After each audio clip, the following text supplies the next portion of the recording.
Hi, love and greetings to you. So, I have an angry husband. These, by the way, are, if you're new to the channel, these are questions that people write into our counselors. Some of the people are taking our courses, other people are not. Some have read the book, some are just watching the videos. It doesn't matter. We're here to answer these questions. So, I like to get into these because they're real. I have an angry husband. All he sees are my flaws, and he doesn't let up. How do I deal with that? It wears me down. It's been so long since we were in love, struggling with this process.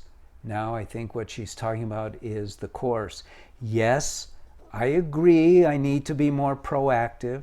He's not coming from left field when he starts. I talk too much. I feel overwhelmed with this. Now she's back to the course. I feel I am getting beat up. I try hard not to react, but sometimes I do. Let me stop here for a second and say, the way the course is designed, it sort of opens you up to so many things in the beginning. But it's part of the process. It's a self-help course in the context of marriage, and it's the same way for men as for women. You feel like you're getting beat up. You feel like you're being asked to be a doormat, but that isn't true. But you have to do some introspection. You can't not, because you have to recognize your relationship to your mind, and I'll get into that later. I try hard not to react, but sometimes I do. This is almost a rule that we have, is don't react, zip the lip. Sometimes my inner reaction, now she's differentiating. That proves that she's taking the course, because we have inner reactions and we have outer reactions. The outer reactions are just going to cause trouble. The inner reactions are our internal guide for what we need to work on. Sometimes my inner reaction is peaceful. Other times I feel so aggravated. That has to be dealt with using our so technique. He stops communicating. Silent treatment, angry. Yeah, that's what people do. Those are triggers. Those are the outer conditions that affect our inner triggers. I've been using the so, trying to catch the thoughts, which means she's not using the so. The so is mechanical. It's like I lift my left arm. That's using the so.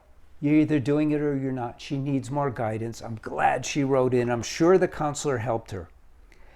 Trying to catch the thoughts. Sometimes it gets confusing acting with the wisdom part. So is stop, evaluate, act with wisdom.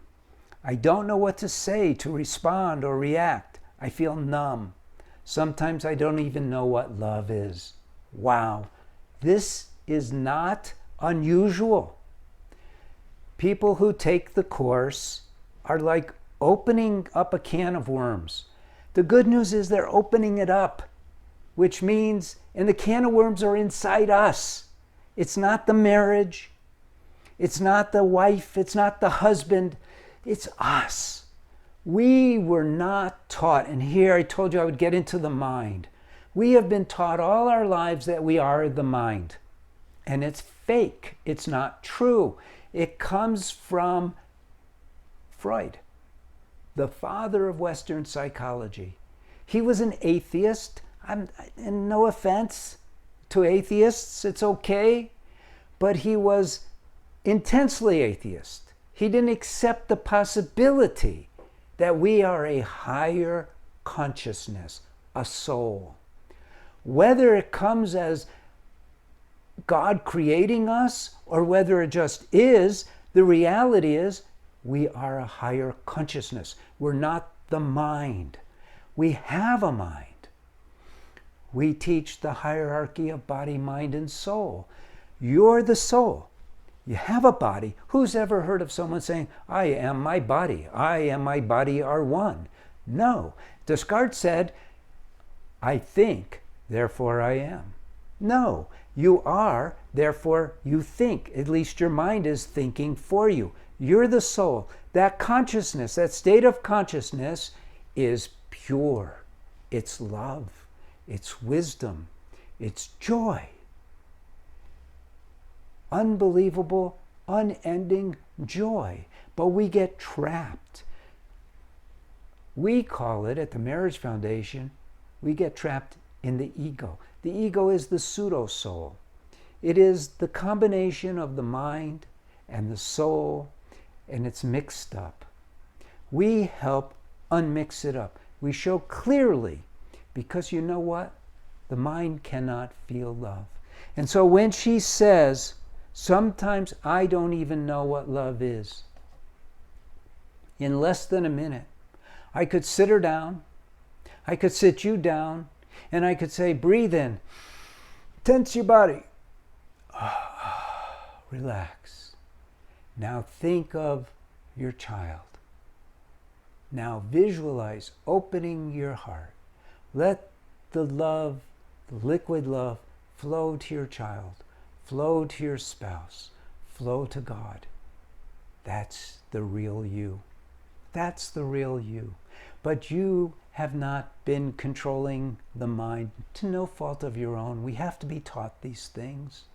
And so you get sucked in to the mental gibberish of the mind that is responding to the psychophysiological demands of the body, which is all about self-preservation, survival. But we are the soul. And when we come together with our soulmate, it's to love them unconditionally, not to see their flaws, not to badger them, not to be badgered by them, not to judge them, not to scrutinize, but to love. Love is everything. Love is the universal one thing that all of us need. And we get married so we can experience love, experience joy. It makes me sad to think about all the married people who are suffering in the marriage. It's so sad. I used to be a divorce mediator. I saw these couples getting a divorce. I believed in divorce back then. But when I did a deep dive into marriage, because a couple asked me to help save their marriage, that was almost 23 years ago, I went, wow, we have been missing the boat. Look into the things that we have. Subscribe to this channel. Be part of the Marriage Foundation. Become a Marriage Foundation marriage counselor. Learn about marriage so you can feel that joy that is yours, that is intended to be yours. It's a great gift from God. Take advantage of it. Like the video. Like the video, subscribe. I hope to see you again. Take care.